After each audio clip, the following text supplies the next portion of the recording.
الاتحاد العربي لكرة القدم رغم خسارته بهدفين دون مقابل، علما أن الإياب كان حسمه رجاؤون بالدار البيضاء أمام البنزرتي التونسي برباعية نظيفة.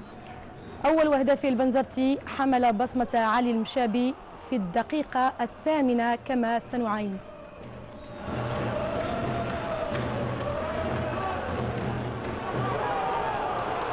هنا بعض المحاولات قبل أن يأتي الهدف الذي نتابعه الآن من توقيع علي المشابي كما قلت في الدقيقة 8.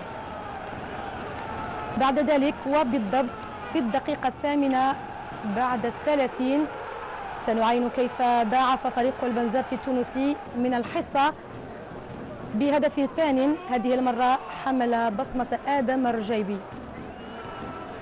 هنا إحدى محاولات الرجاء البيضاوي التي لم تسفر عن أي هدف طيلة دقائق المواجهة. وآدم الرجيبي يضاعف الحصة للرجاء في الدقيقة 8 بعد 30، هذا قبل أن يطرد عادل الشاذلي من صفوف الرجاء ويضمن فريق